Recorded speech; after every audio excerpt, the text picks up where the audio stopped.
Russian Ka-52 Hokum attack helicopters fighting in the war in Ukraine are suffering from a major vibration issue that could decrease reliability and, potentially, be unsafe. It would reduce the effectiveness of the weapons carried by these helicopters and could also limit the life of the weapons. In turn, this could affect the capabilities of the Ka-52, one of the most widely used Russian helicopters in the conflict so far. Video clips showing Ka-52s operating with their stub wings rapidly bouncing up and down began to appear on social media in recent weeks, and there has already been speculation that the issue could lead to mechanical failures and vibration-induced fatigue.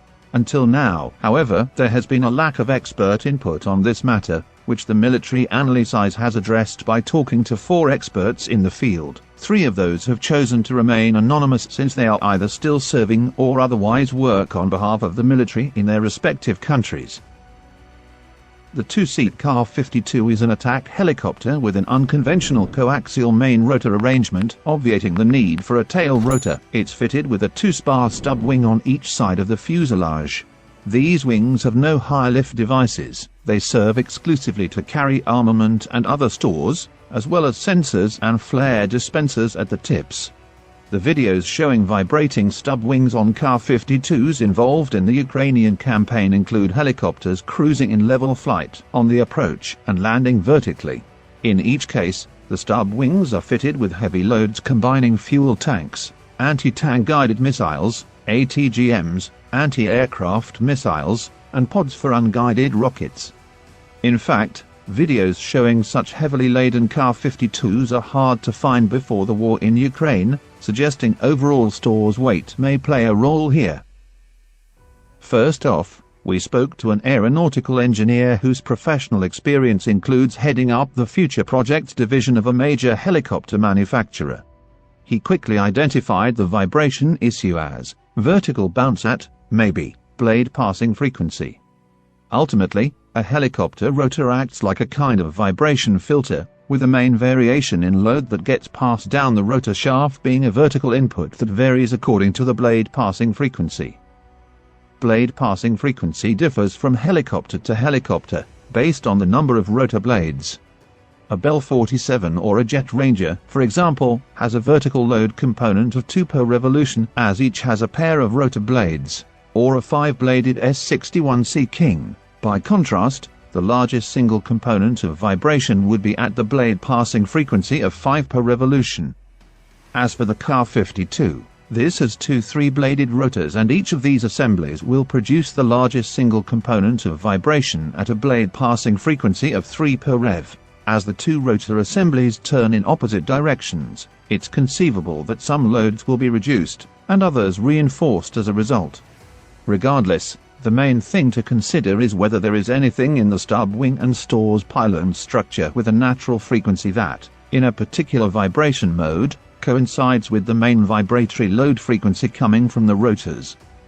Were that the case, that part of the structure will be excited in that mode, producing increased structural deflection and an adverse environment for the weapons being carried. In the words of our engineering expert, if, for example, the second mode of vertical bending of the wing had a natural frequency close to the blade passing frequency, then the wings could busily flap away as a result. Based on the videos we've seen, that would appear to be a highly probable conclusion. Interestingly, the same expert told us that he'd watched a Kamov flight demonstration at the manufacturer's Lyubitsy test center in the 1990s, but had not witnessed anything like this vibration issue.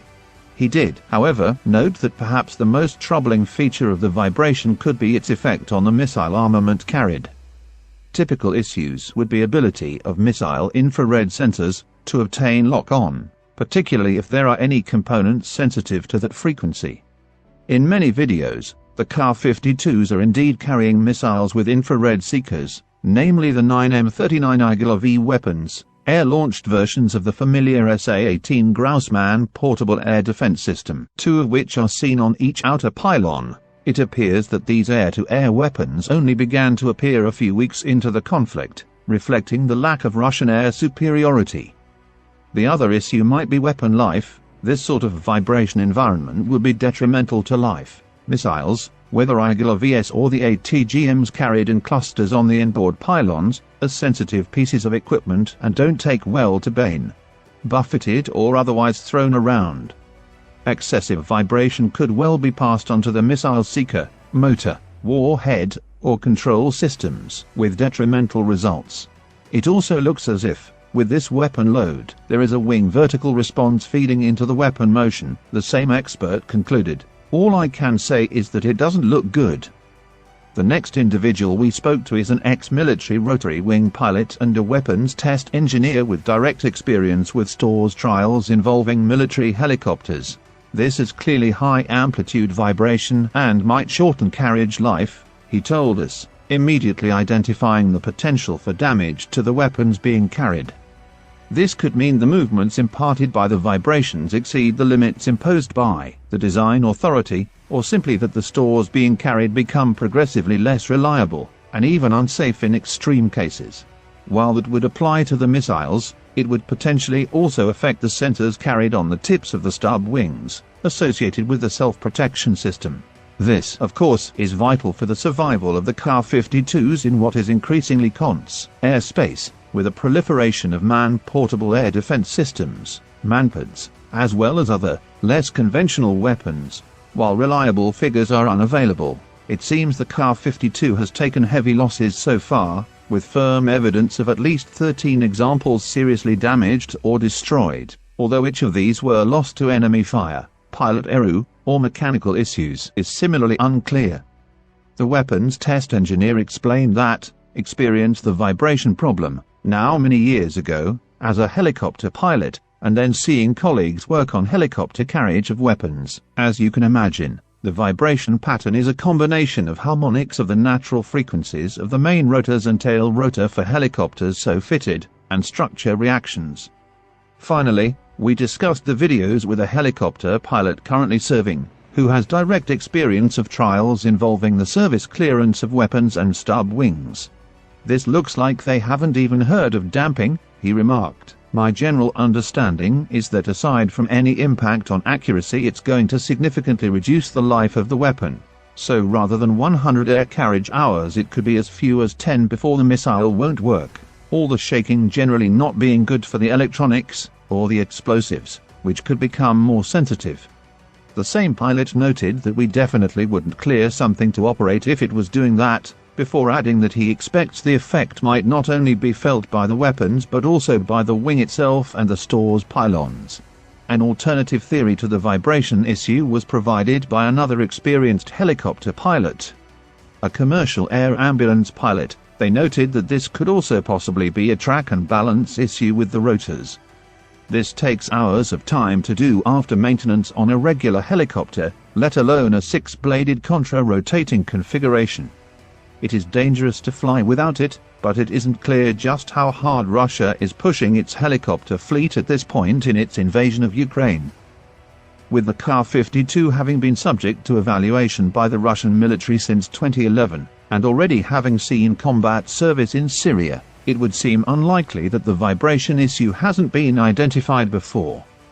With that in mind, it could be that the Russian aerospace forces and Kamov deemed that the problem was not severe enough to disrupt daily combat operations, and that the possible effects on the weapons was judged a price willing to be paid. After all, if weapons are being expended on most sorties, then the effect on missile service life ceases to become such a big issue. There is also the possibility that the Ka-52s being used in Ukraine are carrying heavier weapons loads than is usual.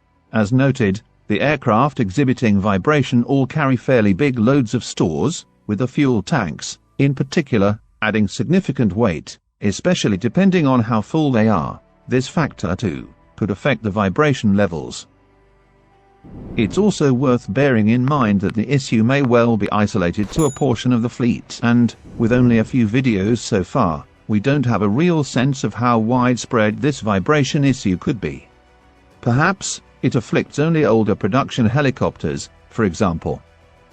While the subject matter experts we spoke to all agreed that the vibration looked like it could be a problem, especially on sensitive weapons, it's clear that the Ka-52 remains very much heavily engaged in the ongoing fighting, It will be interesting to see if any measures are taken to address the vibration, especially if it starts to take a toll on airframe as well as stores.